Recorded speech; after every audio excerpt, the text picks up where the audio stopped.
मनुष्यों की मनुष्यता और उसकी आर्थिक संपदा।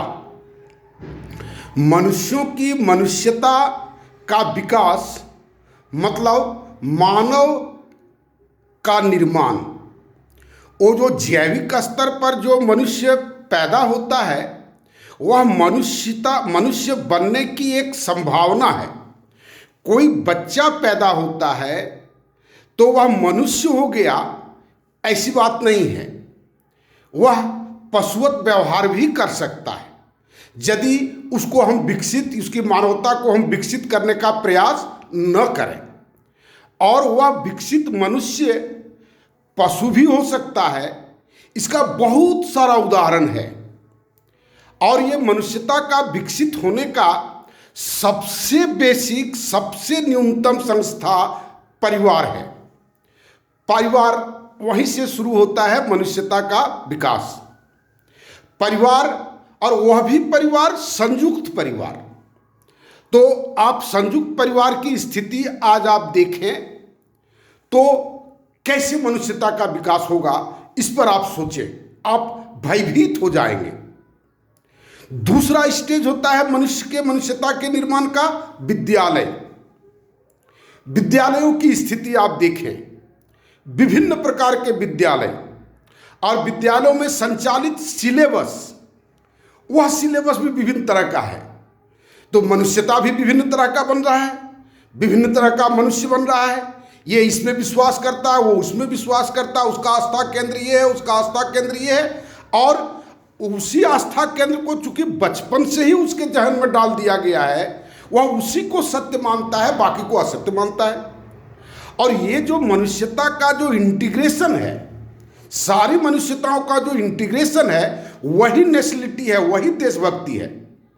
ये जो रोड पर नारा लगाते हुए झंडा लेकर के दौड़ते हैं, ये नहीं है।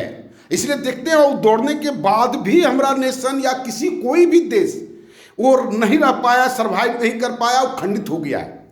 जैसे ही मानवता को विभाजित करने का जो प्रयास है या मानवता का जाने या अनजाने में विभाजन हुआ है, वो देश के लिए खतरा होता है, पूरी मानव जाति के लिए खतरा का कारण बनता है। और इसका उपाय क्या है? इसका उपाय आपको सोचना होगा। मेरा माई न्यू सोशल सिस्टम में अगर आप देखेंगे तो हमने बहुत कुछ उस पर सोचा है। और लेकिन वो मानवता, विशुद्ध मानवता बिना आर्थिक संपदा का वो विकलांग हो जाएगा।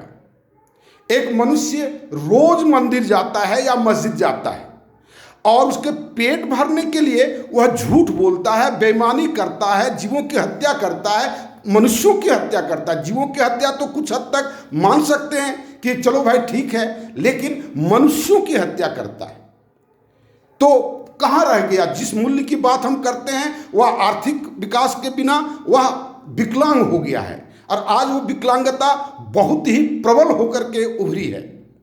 अगर आप देखेंगे तो हर तरफ अमानवीय वातावरण है। कल ही एक मित्र से बात हो रही थी, करीब 3 साल या 4 साल पहले उनको हमने अपना प्रोग्राम बताया तो उन्होंने कहा सर मेरा अभी बच्चा सब लाइन में है, अभी इस पर हम नहीं सोच सकते। प्रोग्राम उन्होंने सुना और इसके बाद कहा सर ठीक है। हम कहे ठीक है, लाइबिलिटी से मुक्त तो कभी ना कभी तो होंगे ही, हम यहीं रहते हैं, आपके साथ फिर मिलेंगे। अब कल ही हम उनसे बात किए तो कहे कि हाँ बेटा हमारा जॉब में आ गया है, जॉब कर लिया है और वहाँ फ्लैट भी ले लिया है। तो हम कहे जो कहाँ फ्लैट लिया, कितना में फ्लैट लिए? तो बोले 1.25 लग गया। तो कहे सर 1.25 लग गया, उसमें अगर 10 कम का लेते तो क्या वह कम आरामदायक होता, कम सुकून का होता, कम मानसिक शांति देता? तो कहने का मतलब, ये उदाहरण देने का मतलब है जो लोगों ने किसको प्रायोरिटी दिया, ये मेन है। हम जितने भी लोग जीते हैं, हम किसको प्रायोरिटी आज दे रहे हैं? भले हम देशभक्ति की बात करते हैं, मानवता की बात करते हैं, मस्जिद की बात करते हैं, मंदिर की बात करते हैं, चर्च की बात करते हैं, लेकिन वो सारा चीज आज मानवता को खंडित करने वाला हो गया है। क्या इन लोगों को त्याग दिया जाए? नहीं, त्यागने की बात नहीं है। उसमें एक सम्यक संतुलन, आर्थिक दृष्टिकोण से उसमें एक सम्यक संतुलन स्थापित करने की आवश्यकता है और उसके लिए एक निरंतर प्रयास की आवश्यकता है। एक दिन और हम बोले थे, ऐसा नहीं है कि हम रात में सोचे और सुबह जुलूस निकाले और शाम तक हम जैसा सामाजिक संरचना चाहते हैं वैसा हो जाएगा। नहीं होता है। देखिए ना, अभी 100 आदमी हमको जमा करने में हम 4 साल से लगे हुए हैं। हालांकि ये 88 आदमी को सुन करके भी बहुत लोग कह रहे हैं कि बहुत बड़ी बात है, ये लोगों को आश्चर्य है। तो आप सब मिलकर के जुटे, जो कभी लोगों का सपना था उस आश्चर्य को हम हकीकत में परिवर्तित करने का प्रयास करेंगे। आइए मेरे साथ माय न्यू सोशल सिस्टम को आप देखें और उस पर गंभीरता से सोचिए, उसको आप शेयर करें, लाइक करें। धन्यवाद।